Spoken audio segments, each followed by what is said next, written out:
Hey Tarot friends, it's Jade here with Tarot Your Truth, and I am back with another video response to the hashtag 31 Days of Tarot hosted by the lovely Ethany. Today I'm talking about day 15, and the prompt is, what is your favorite pop culture reader or representation and why?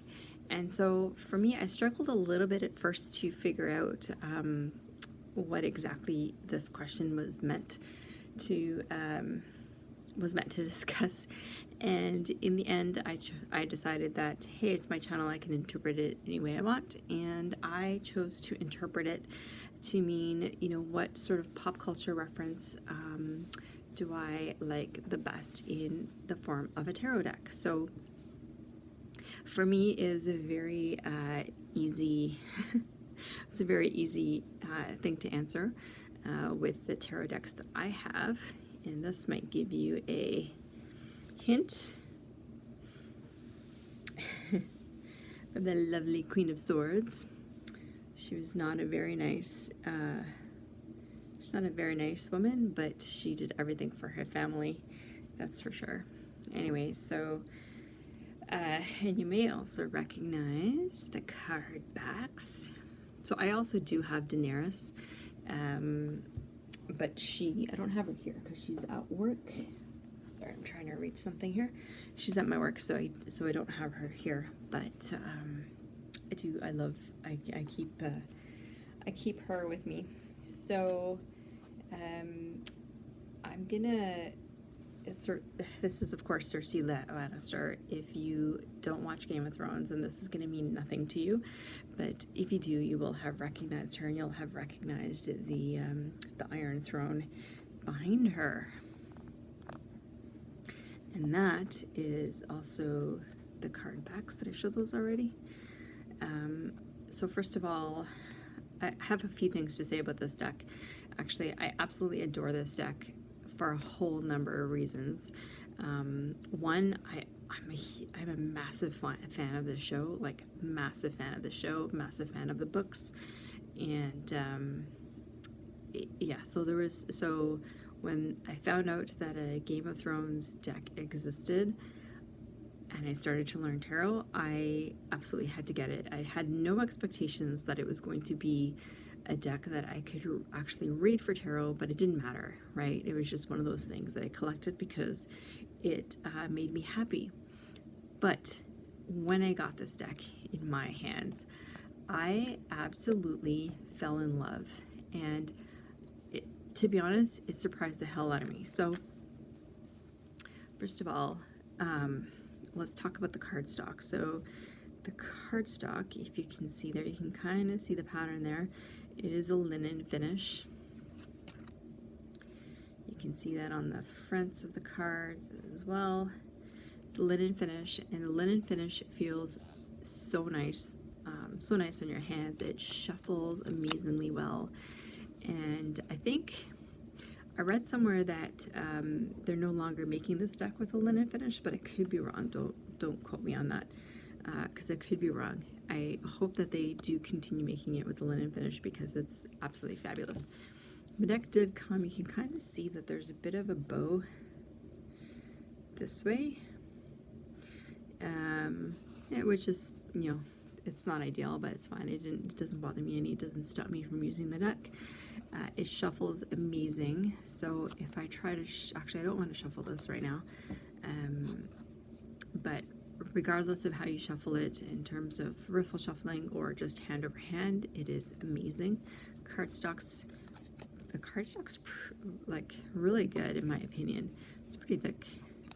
The images are amazing. I love, if I can get that out of the glare, I love the color palette. I love how it looks, how aged it looks. I think they did a great job with even with the borders, and I'm not a huge fan of borders generally, but here they work. A lot of times I find the borders don't work because they're so stark white in comparison to the rest of the card.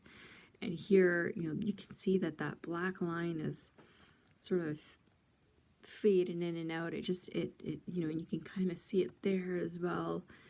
It's not a perfect line. It's not all the same amount of ink and it just works with the rest of the card. This is what I would love in most cards.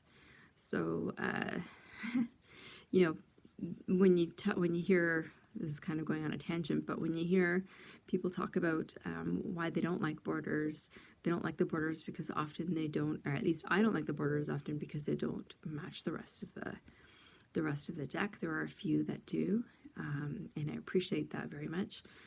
But and it can feel, when they are so starkly different, it can feel like the artwork is actually just being encased in. And if you cut those off, then it lets the images expand. I don't know what it is, but it's kind of magical. And the problem with that, or with the borderless decks, is that when the edges of the cards get worn, it does impact the artwork as well. So anyways, give and take, I guess. But here I just find that they really work. They really work well. So the thing that surprised me with this deck the most is how readable it is. They did an amazing job. I should show you, actually, they just did an amazing job on this whole thing. The guidebook looks like an actual book that might have come from around that time. It is by Liz Dean, who's certainly not a stranger to tarot, and it shows like every, you get about a half a page for each of the minors. The key meanings, you get a picture of the, you get a small snapshot of the image with exactly who it is that's in the card and what they're doing, and then it gives you the different meanings. They did Liz and the other creators of this deck, whoever they were, did an amazing job at picking, at really deciding who belonged on each card and why. And if you are a fan of the books or the movies, if you don't have this deck, you will totally recognize, as we go through these cards, you'll totally recognize who the people are and what the scene is in the movie or the books, which is like, I don't know, like, that's amazing. So that is obviously Sansa when she is, she's been essentially kidnapped and sold off to, what's his face? I can't remember his name now. Sorry, I have a bit of a migraine, so the words, my memory is affected. And right now I can't remember his name, which is really annoying. Ramsay Bolton. And so she lights the candle to alert her, who was her protector at the time. The lady, oh my god, anyways, we'll come and see her. Lady Brienne. The Nine of Cups, he's very recognizable as well as Sam. Jon Snow as the Emperor. Arya as Death. It's an amazing pick. There's Ramsay there. This guy was the worst. I mean, the actor was amazing. He really did justice to this character, I found. But oh my god, did I ever hate him. There's Jon and Aya's sister. There's Jon again. So some people complained about this deck.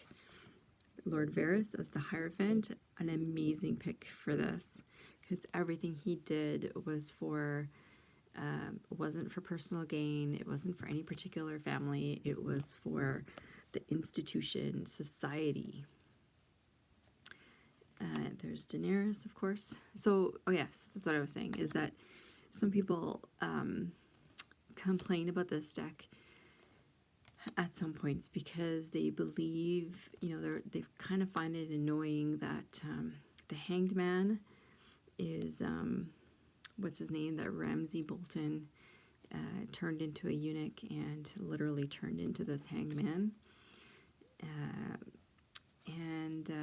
So there, you can see, there he is. in two different cards. So he's the Fool. So this is near the beginning of the show. And there he is as the Page of Coins later on in the show. And that's not the only time that he was. There's Cersei.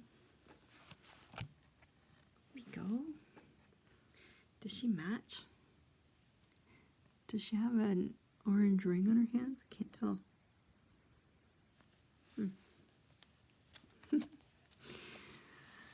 Oh my god, I love this deck so much. There's the Red Priestess, the Red Witch, who wore this necklace that gave her immortality, and when she finally took it off, she was she was an ancient crone. Anyway, there's Ramsay again. So as the devil, very appropriate for this character. So some people complain. I really don't mind. I did not mind at all. Lady Brienne. I did not mind it, and she embodies the qualities of this knight for sure. I find that they did such a good job with the characters and putting those characters into these specific cards. Like the characters that they chose embodied the energies of these cards. So I didn't really care that that they chose to reuse characters for the different cards. Because otherwise, what would have happened? They would have chosen characters that would have, you know, there's the worm, or Grey Worm, I think. They would have Littlefinger. And there he is again, Lord Varys. You know, there's definitely more than 78 characters in this show, and they could have, but they probably would have gotten to some very out there characters. So I was totally fine with it. Anyway, I could tell you if my memory was working right at this moment, which right at this moment it's not. I could tell you what's happening and which of these scenes these cards are from in the show. Pretty much every single one. Anyway, so there's my pick. I would love to hear if you have this deck, if you like it, how you find it. It really surprised me because I find that this deck reads amazing, and I am actually working with this deck this month pretty well every day, and yeah, it just surprises me so much with how readable it is, and the messages it gives are just spot on. There's the dire wolf.